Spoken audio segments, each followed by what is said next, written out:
Subscribe பட்டனை அமுக்குங்க, bell பட்டனை அமுக்குங்க. வாழ்க வளமுடன். இப்படிக்கு பாட்டி வைத்தியம். வணக்கம்ப்பா, உங்கள் பாட்டி பேசுகிறேன். இப்போ நான் படர்தாமரையை பற்றி பேச போகிறேன். இப்போ வெயில் காலம் இன்னும் கூட ஆரம்பிக்கலை, இப்போ தான் மெல்ல மெல்ல வந்துக்கிட்டு இருக்குது.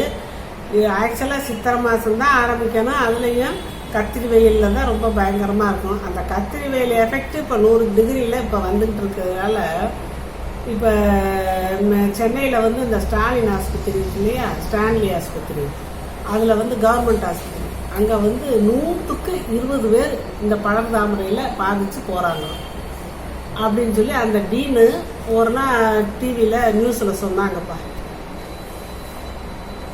ஏன் இப்படி அப்படின்னா இந்த வெயில் தான் காரணம். வெயில் ஓவராக இருக்கும்போது நம்மளுக்கு அந்த வேர்வை தண்ணியெல்லாம் இருக்குல்லப்பா, அதெல்லாம் தோல் வழியாக வருது. அது உடம்புல உள்ள கழிவு. இந்த வெயில் காலத்தில் தான் உடம்புல ரொம்ப வேர்க்குது, அது நம்ம தோல் வழியாக வருது. அதை நம்ம பராமரிக்கணும். தோல் வழியாக வர்றது இயற்கை, வேர்வை வரத்தையும் செய்யும். அப்போ நம்ம என்ன செய்யணும், அடிக்கடி கை கால் முகம் கழுத்து எல்லாம் அடிக்கடி மூஞ்சி கழுவிக்கிட்டே இருக்கணும்ப்பா. மூஞ்சி கை கால் கழுவணும். ஒரு நாளைக்கு 2 தரம் குளிக்கணும். காலையிலையும் குளிக்கணும், நைட்டும் குளிக்கணும். அந்த வேர்வையெல்லாம் உடம்பை விட்டு போயிடணும். அப்புறம் ரொம்ப உடம்பு நம்ம காட்டன் இது பயன்படுத்தாமல் வேற நைலானு வேற மாதிரி துணியெல்லாம் போட்டோம்னா அந்த கசன்னு வேர்த்து அந்த வேர்வை தண்ணி நம்ம உடம்புக்குள்ளேயே நிற்கும், வெளியேறாது. அப்படி இருக்கும்போதே இந்த பங்கஸ் உருவாகி, பங்கஸ்னா ஒரு மாதிரி கிருமியெல்லாம் உருவாகி கிருமி தொற்றாகி படர்தாமரையாக வர்றது.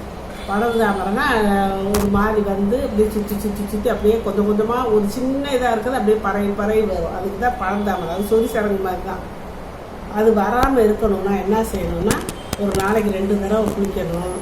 அப்புறம் இந்த காட்டன் துணியில தான் போடணும்ப்பா. ரொம்ப லூஸானதை போடணும், டைட்டாக போடக்கூடாது. அதான் அந்த காலத்தில் நம்ம நாட்டிலலாம் இந்தியா சூடான நாடுன்னு சொல்லி அந்த காலத்தில் வேஷ்டி கட்டி கலரில் போட்டாங்க. இப்போ பூரா மேலை நாட்டு நாகரிகம் சொல்லி எல்லாம் பொம்பளை பிள்ளைகளும் டைட்டாக பேண்ட் சட்டை போட்டுக்கிறாங்க, ஆம்பளை பிள்ளைகளும் போட்டுக்கிறாங்க. அது நல்லது இல்லைன்னு தெரிய மாட்டேங்குது. இப்படி ஜீன்ஸ் போடுற பொம்பளை பிள்ளைகளுக்கு குழந்தை பெற பாக்கியம் கூட இல்லாமல் பூரா வயது கர்ப்பப்பையெல்லாம் அழிஞ்சு போகுது, காத்தோட்டம் இல்லாமல். அது சொன்னால் கேட்க மாட்டாங்க. இப்போ நாகரிகம்னு போடுறாங்க. 2வது அந்த லூஸானதை தான் போடணும், காட்டன் துணியை தான் போடணும். மற்ற நாளில் நீங்கள் எப்படி போட்டுக்கோங்க, குளிர்ல வெயில் காலத்தில் நீங்கள் காட்டன் துணியை தான் யூஸ் பண்ணணும். துணியை நல்லா துவைச்சி நல்லா அலசிடணும்ப்பா. அந்த வேர்வை இது இல்லாமல் அலசி நல்லா வெயிலில் காய போட்டு கட்டணும்ப்பா.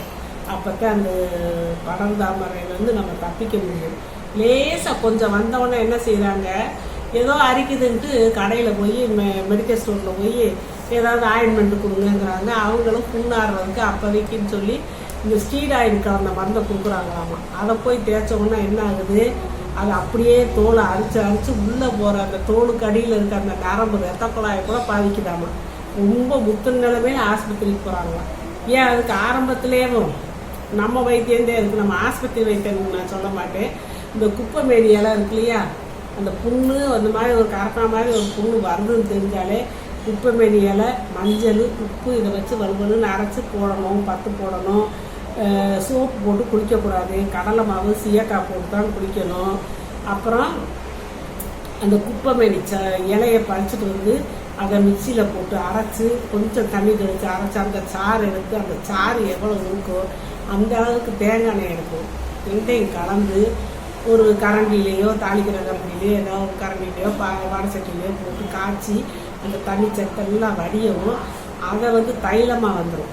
தண்ணி சத்தெல்லாம் வத்த உடனே தைலமாக வந்தால் பாட்டில் எடுத்து வச்சுட்டு அப்பப்போ அந்த இதில் பூசிக்கிட்டே வந்தோன்னா புண்ணு ஆறி போயிடும். இதுக்கு போய்கிட்டு சங்கடை போட்டுக்கிட்டு போய் மெடிக்கல் ஸ்டோரில் போய் ஸ்டீராய்டு இதை போட்டு அது வரைக்கும் போய் அப்புறம் அதை ஆற்றுறது பெரிய கஷ்டமாக இந்த பிரச்சனையெல்லாம் வராமல் இருக்கிறதுக்கு நான் இந்த வழிகளெல்லாம் சொல்கிறேன். இந்த மாதிரி நடந்து இந்த வெயில் காலத்தில் நீங்கள் காப்பாற்றிக்கணும். 2வது உடம்புக்கு நீங்கள் கூழாகவே சாப்பிட்ணும்ப்பா. பழங்கள், காய்கறிகள் இந்த மாதிரி சாப்பிடணும். காரம் புளிப்பெல்லாம் குறைச்சிடணும் இந்த வெயில் நேரத்தில். இந்த தர்பூசு, வெள்ளரிக்காய் இந்த மாதிரி சாப்பிடணும். இந்த முலாம்பழம் அப்படி இப்படி விற்கிறதுல இதுகளை வாங்கி நம்ம சாப்பிட்டுக்கணும். இந்த வேப்பூர் வாழை காலத்தில் நுங்கு நல்லா நீங்கள் சாப்பிட்லாம். ஒரு நாளைக்கு 2 நுங்கு 3 நுங்கு கூட சாப்பிட்லாம். அந்த பட்டையை நொங்கு பட்டையை உரித்து நம்ம வேப்பூர் வர இடத்துல எல்லாம் அப்படி தடவி விட்டோம்னா அது அடங்கும். அந்த வெயிலுக்கு பொறுக்க மாட்டாப்புல அந்த மாதிரி வருது.